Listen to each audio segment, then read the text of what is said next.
তারই প্রেক্ষিতে আজকে নীলফামারী জেলা আমরা ইতিমধ্যেই জেলা প্রশাসক মহোদয়ের কাছে এই স্মারকলিপি দিয়েছি। এই অনুষ্ঠানে উপস্থিত ছিলেন নীলফামারী জেলার সম্মানিত নায়েব আমির ডক্টর খায়রুল আনাম, আর উপস্থিত ছিলেন জেলা সেক্রেটারি অধ্যাপক আমতাজুল ইসলাম, নীলফামারী 2 আসনের সম্মানিত নমিনি এবং নীলফামারী জেলা আইনজীবী সমিতির সম্মানিত সভাপতি অ্যাডভোকেট আল ফারুক আব্দুল লতিফ তিনি ছিলেন, অ্যাসিস্ট্যান্ট সেক্রেটারি শহর আমির অধ্যাপক আনোয়ার ইসলাম সাহেব ছিলেন, জেলার অন্যান্য কর্মপরিষদ সদস্যবৃন্দ ছিলেন এবং বিভিন্ন উপজেলা থেকে উপজেলা আমির এবং সেক্রেটারি বৃন্দ অংশগ্রহণ করেছেন। এবং সেই সাথে এখানে আজকে শহর এবং সদরের আমাদের কিছু জনশক্তি আপনারা অংশ নিয়েছেন।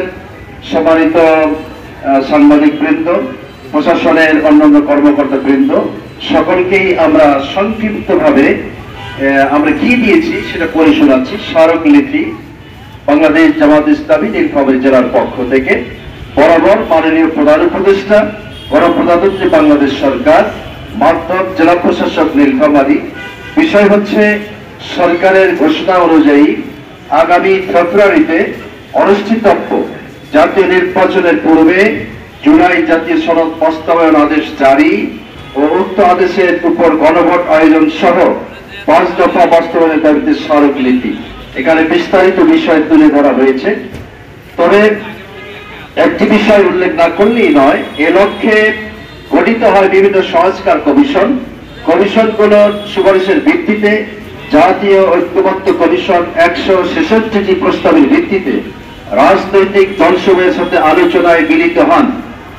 দীর্ঘ আলোচনার পর 84টি প্রস্তাব সিদ্ধান্ত আকারে গৃহীত হয়। অনেকগুলো প্রস্তাবের সাথে কতিপয় রাজনৈতিক দল ভিন্নমত পোষণ করায় সেগুলোতে গুরুত্বপূর্ণ সিদ্ধান্ত গ্রহণ করা হয়নি।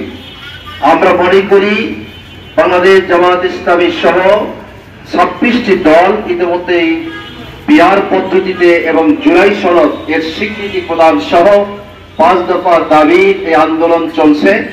আমরা আশা করব অন্তর্বর্তীকালীন সরকারে যারা রয়েছেন এই প্রস্তাবগুলো দেশের স্বার্থে, কল্যাণে এবং আগামী দিনে একটি সুন্দর জাতি বিনির্মাণে বাংলাদেশ জামাত ইসলামীর পক্ষ থেকে এই 5 দফা ন্যায্য দাবি গুরুত্বের সাথে বিবেচনা করবেন আমরা আশাবাদ ব্যক্ত করছি।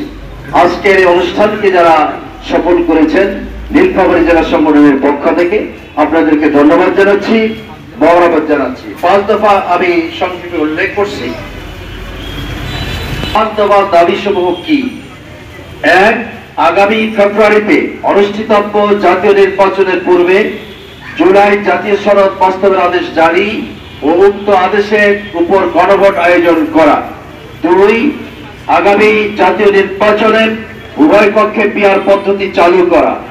3, অবাধ, সুষ্ঠু ও গ্রহণযোগ্য নির্বাচনের লক্ষ্যে সকলের জন্য লেভেল প্লেইং ফিল্ড নিশ্চিত করা। 4, ফ্যাসিস্ট সরকারের সকল জুলুম, নির্যাতন